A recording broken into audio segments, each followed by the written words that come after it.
Hello and welcome to Gary's Garage. Today we're not going to be doing any work, but we're just going to be going over this project car I'm doing this winter, which is a Factory 5 Mark III Cobra roadster. And so over the last 6 weeks I've been working pretty hard getting organized and getting ready to start moving forward. In the last week or so I've finally been able to move forward, and I just wanted to give you a little overview of what we've got and what we're going to be doing. So the story of this car is it's about 16 years old. It was purchased, and the fellow was building it, made a lot of progress, a lot of assembly, and then fell sick and was not able to finish it, and it sat around for a long time. So a friend of mine has purchased this, and we're working on it to get it ready to drive this year. So it's basically in pretty good order. So a lot of good parts assembled onto this car.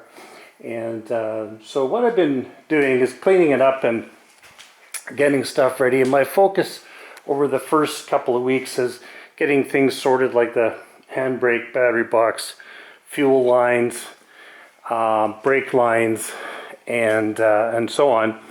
And so just a quick overview. So there's a lot of the stuff was with the kit. Just I made a few changes.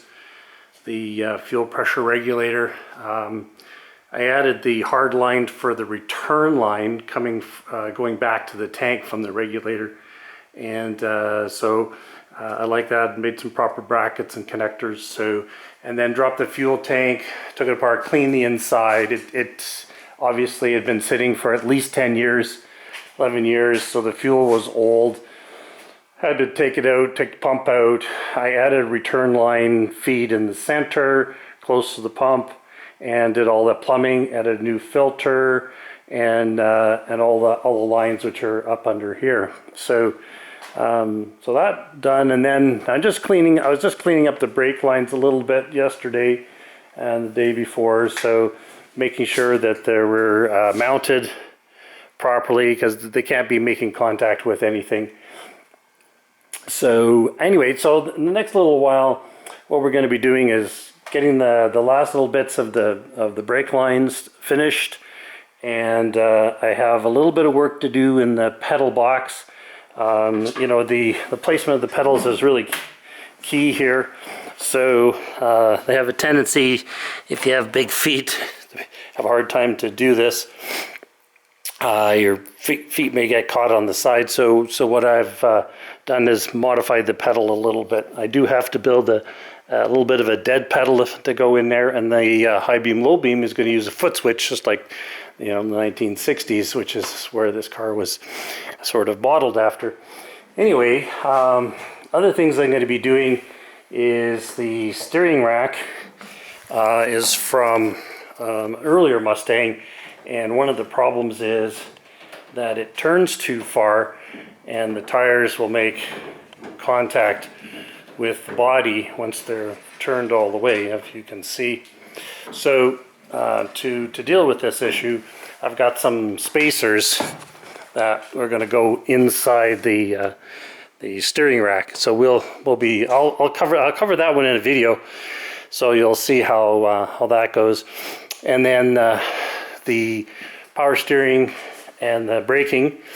So the everything was in good nick, but the reservoir has a switch in it which is activated by a magnet, and that part of it didn't work. So I've got a new reservoir and switch coming, so we can get that going to meet the traffic act. In this province, we need to have a working brake warning. So sorry guys, camera stopped while I was recording mid-sentence. So we were just talking about the brake reservoir switch and the handbrake switch, which is going to feed a light on the dash, and it's part of the required traffic act in this province. So that needs to be done. It's all part of the wiring, and I was just going to go over the wiring harnesses. So for this engine, which is the Ford Cobra engine, which is the 4.6 4-cam. It's a bit of a beast.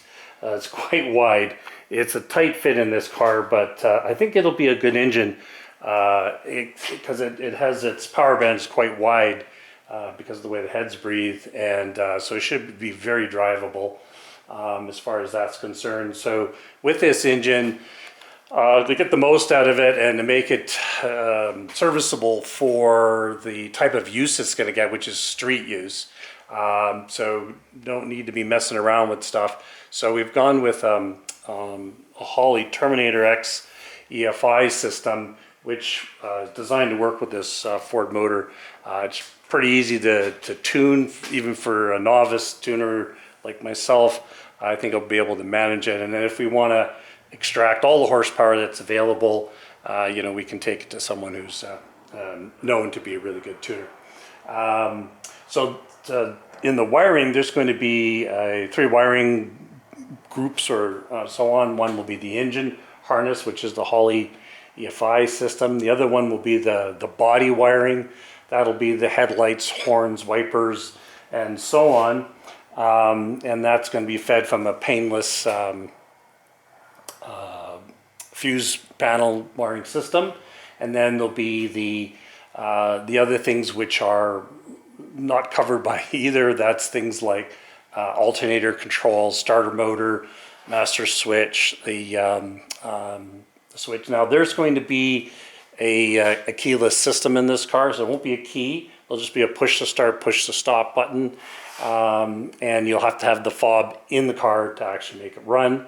So that's going to be unique. We've got some really nice gauges to put in from Speed Hut in the state, custom with the Cobra logo inside, and so on.